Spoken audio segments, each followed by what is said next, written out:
Here are today's top stories. The Philippine National Police declares the barangay and sangguniang kabataan elections to be generally peaceful. Authorities urge netizens to post possible irregularities in the recent elections on social media.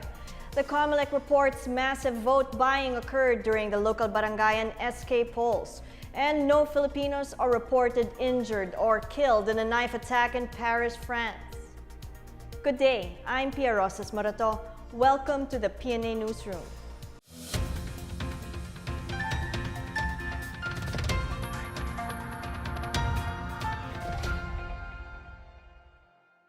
This year's barangay and sangguniang kabataan elections ended orderly and peacefully. This comes amid PNP reports of several violent incidents and election-related deaths. More on this from Janice Cave. The Philippine National Police on Monday declared the conduct of the nationwide barangay and sangguniang kabataan elections as generally peaceful. Chief Superintendent John Bulalakaw, head of PNP Public Information Office, said the National Election Monitoring Action Center in Camp Crame or NEMAC received reports of several isolated violent incidents before and during Election Day. The NEMAC recorded that a total of 35 persons were dead and 27 wounded in 47 separate cases of violence since the election period began 30 days ago on April 14. 7 of these were validated to be election-related, while the remaining 40 other cases are under investigation. Intensified police operations led to the arrest of 1,350 persons for various offenses, including vote buying, violation of the 48-hour liquor ban, and possession of firearms, explosives, and bladed weapons. Bulalakaw said the PNP also confiscated over 1,000 assorted firearms along with ammunition, grenades, and explosive devices. In the 2013 barangay polls, the PNP recorded 57 violent incidents wherein 33 persons died and 55 others were wounded. The PNP arrested 3,905 gun ban and liquor ban violators and other election law offenders. For the PNA Newsroom, I'm Janice Cave. The Commission on Elections reports a good turnout of voters in the barangay and SK elections. Acting Chairman Al Pareño said that all polling precincts have closed on time except for one precinct in northern Samar. He said they are still validating reports on the number of participating voters. Earlier, the COMELEC official reported that all polling precincts have opened on Election Day.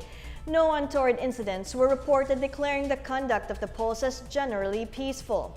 The country has over 57 million registered voters for the May 14 polls.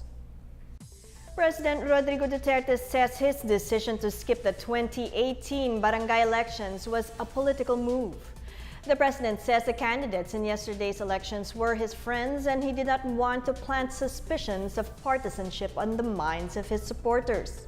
Duterte skipped the elections under his administration for the first time. The president was supposed to vote at the polling precinct at Daniel R. Aguinaldo High School in Davao City. Meanwhile, Vice President Leni Robredo on Monday cast her vote in Naga City. Robredo arrived at the Tabuco Elementary School together with her daughter Trisha Robredo. Robredo said that she was saddened by the low turnout of voters. Presidential spokesperson Harry Roque cast his vote in Barangay White Plains in Quezon City with his wife, former TV reporter Myla Reyes Roque. Presidential Communications Operations Office Secretary Martin Andanar cast his vote in Barangay Alabang, Muntinlupa. Special Assistant to the President Christopher Bongo also voted in Buhangin Central Elementary School in Davao City. The PNP encourages netizens to post pictures or videos of irregularities during yesterday's barangay and SK elections. PNP spokesman Chief Superintendent John Bulalakaw says that they will particularly focus on incidents of vote buying. He assures that authorities will investigate these reports even after the elections have ended. Bulalakaw says social media posts may be used as evidence of vote buying.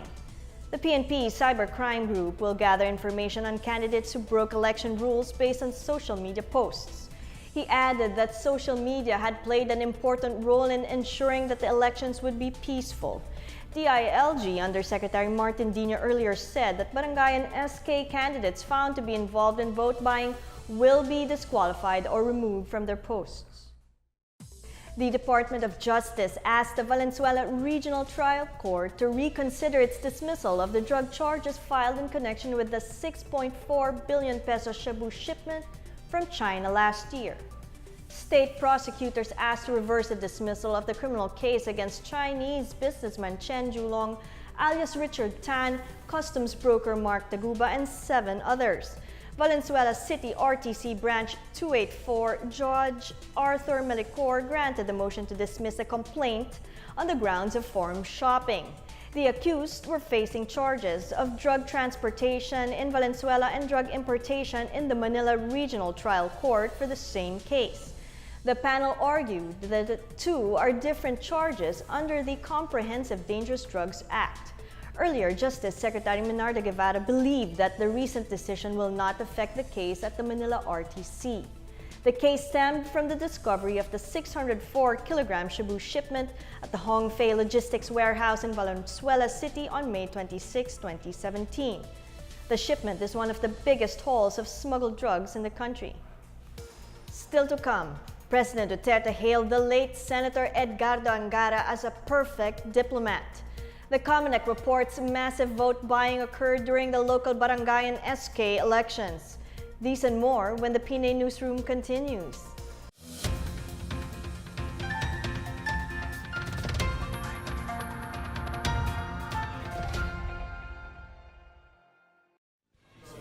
This is Secretary Martin Anganon, and you're watching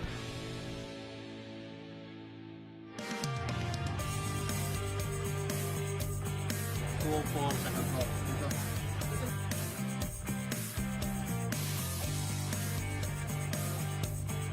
Matatapos na natin bumoto dito sa Precinct 455A dito po sa Alabang. Kaya ito na po ang prueba, itong indelible ink. At alam nyo naman na for the entire barangay election campaign ay ikanampanya po natin na labanan talaga itong fake news or tinatawag natin na dismiss disinformation campaign ng PCOO. At sana nga ay mapagbigyan yung mga kandidatong magagaling na pwedeng manilbihan sa ating barangay at hindi sana sila nasira ng mga disinformation o fake news na kumalat. Kaya alamin mamaya sa bilangan po ng boto, manual po ang bilangan.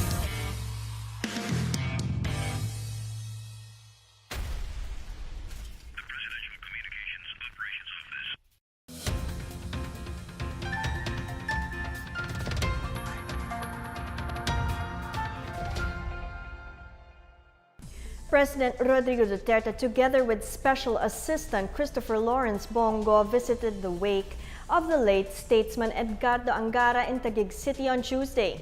Duterte and Go arrived around 12:30 a.m. at the Heritage Park and were received by Senator Sonny Angara and his mother Gloria Manalang Angara. Go said the president went straight from a meeting in Malacanang to pay his last respects to the late senator. At the wake, he said the chief executive talked with Angara's children. Duterte had described the elder Angara as a very humble and a very quiet person who is fit to be a diplomat. On Saturday, May 19, the remains of the late senator will be airlifted to his hometown in Baler. The former Senate president and diplomat will be laid to rest on May 20. San Miguel Corporation's Food and Beverage Unit has announced its plans for expansion to keep up with the country's robust economic growth. More in this report from Miguel Hill.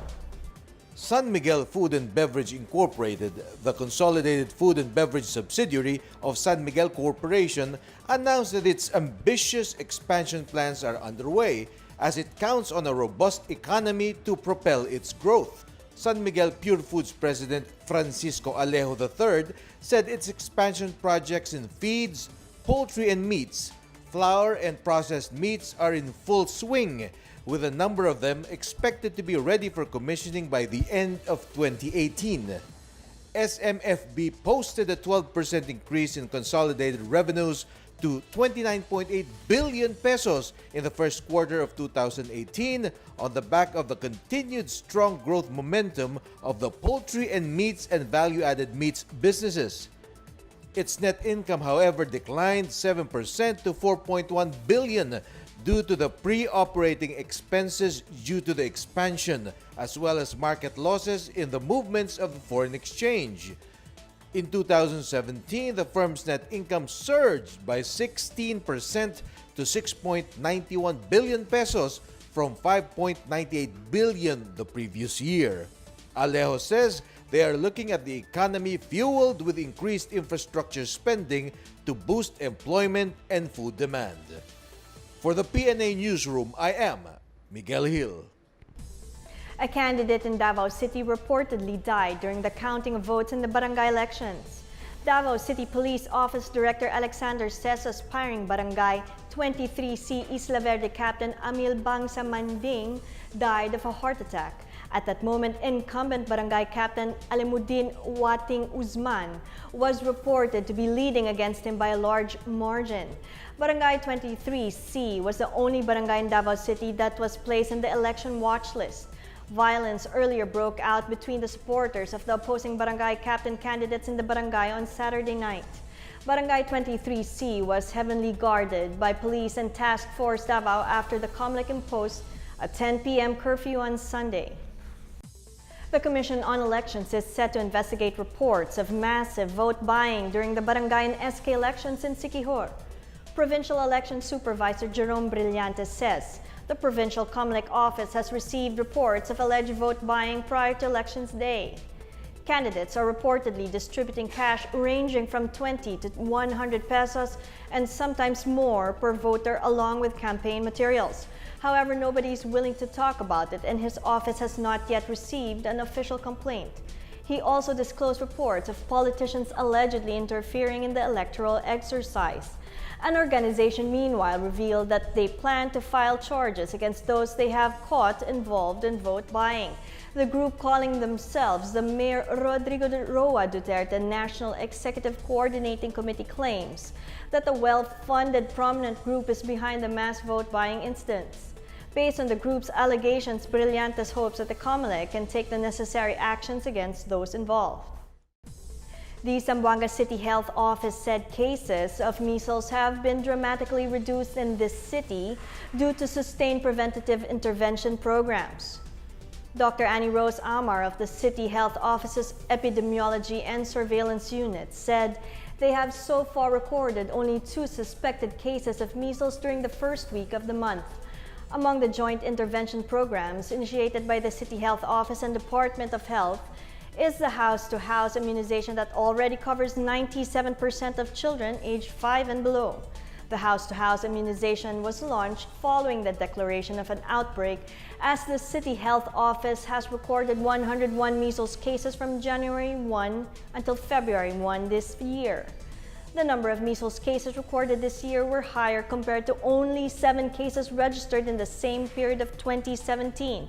Amar said that supplemental immunization is being conducted targeting about 10% of the population, even as the City Health Office has already gone beyond target. Up next, the Prime Minister of Papua New Guinea arrives in the Philippines for a 3-day official visit. No Filipinos are reported injured or killed in a knife attack in Paris, France. These and more when the PNA Newsroom returns.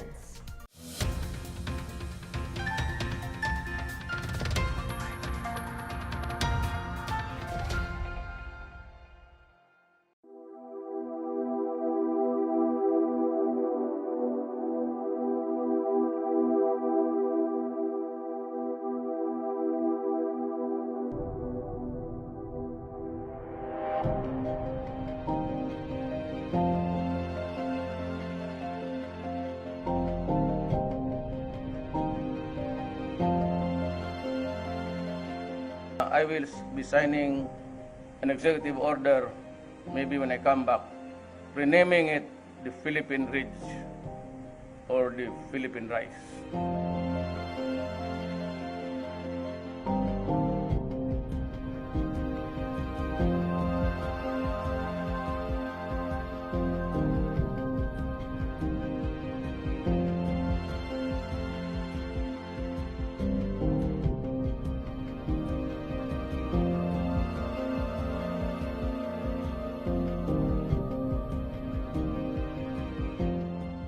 The President will be commemorating the renaming of Benham Rice to Philippine Rice by visiting the Philippine Rice itself, and this is on May 15 to 16.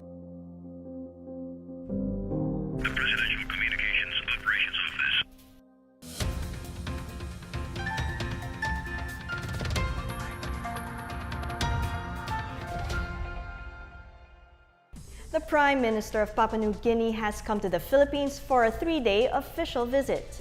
Prime Minister Peter O'Neill is expected to meet President Rodrigo Duterte on Wednesday night. Among the topics they will discuss is the bilateral ties of the Philippines and Papua New Guinea. The two will then issue a joint statement followed by a state banquet hosted by Malacanang. O'Neill will also visit the Philippine Rice Research Institute in Nueva Ecija on Thursday before leaving for Japan. Meanwhile, 2 ships from the Australian Navy are also here in the country for a combined maritime security activity with the Naval Forces Western Mindanao Command. The delegation was welcomed in Zamboanga by the Philippine Navy's BRP General Mariano Alvarez. The security exercises aims to improve readiness in fighting piracy, kidnapping, and terrorism in Western Mindanao. The Department of Foreign Affairs says that there were no Filipinos among the victims of a knife attack in Paris that killed 1 person and injured 4 others. Based on a report from the Philippine Embassy in Paris, the DFA said the victims were attacked by a knife-wielding man along Rue Saint-Augustin and Rue Monsigny, a popular tourist destination in the French capital, on Saturday. Ambassador Maria Teresa Lazaro said the attacker was shot and killed by police who responded within minutes of the incident. The Islamic State claimed responsibility for the attack but has not provided evidence to support its claim. French authorities have not yet openly categorized the incident as a terror attack, but a terror investigation has been launched. Rain or shine, Elasta Painter survived the second quarter storm from San Miguel Beermen and took a hard-fought win in the main game of the PBA Commissioner's Cup at the Inares Center. Behind a stellar performance from Raymond Almazan in the extra period, the Elasta Painters kept the Beermen winless in the mid-season conference despite a 40-point second quarter blast.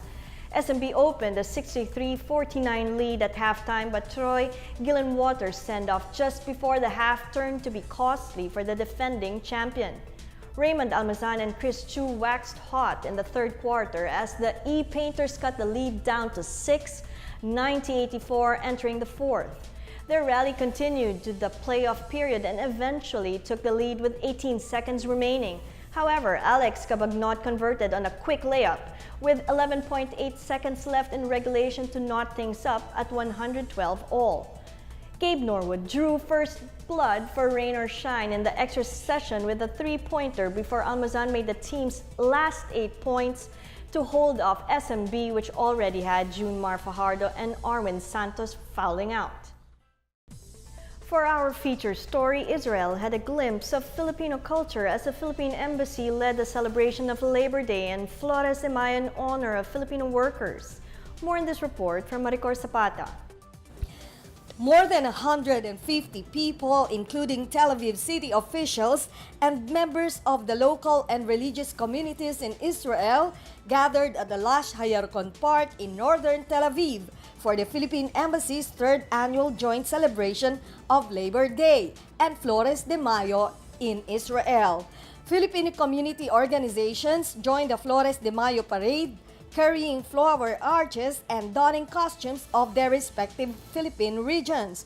The event was organized by the Philippine Overseas Labor Office and the Overseas Workers Welfare Office in Israel. It is meant to honor the over 25,000 Filipino workers in Israel.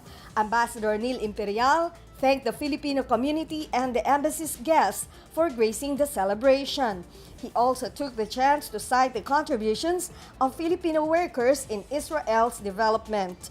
For the female workers who make up 70% of the Filipino population in Israel, the envoy said the Flores de Mayo festivity was also meant to honor the contributions of Filipino women and mothers to the development of the Middle Eastern country known as the Holy Land.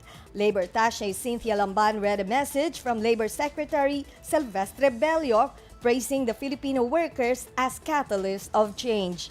The Filipino community concluded the celebration with a potluck picnic along the banks of the tourist favorite Hayarkon River. For the PNA Newsroom, I'm Maricor Zapata. Let's now check out weather forecast for Metro Manila and the rest of the country.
Let's take another look at today's top stories.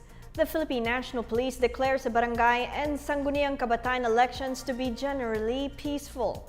Authorities urge netizens to post possible irregularities in the recent elections on social media. The COMELEC reports massive vote buying occurred during the local barangay and SK polls. And no Filipinos are reported injured or killed in a knife attack in Paris, France. Thank you for watching another edition of the PNA Newsroom. To check out these and other stories, visit the PNA website or follow the Philippine News Agency on Facebook and Twitter. For more stories about the government and how it serves the Filipinos, look for these hashtags in all of our social media platforms and websites. And that's your daily dose of the latest news and information that you need to know from the PNA Newsroom. I'm Pia Rosas Morato. Good day.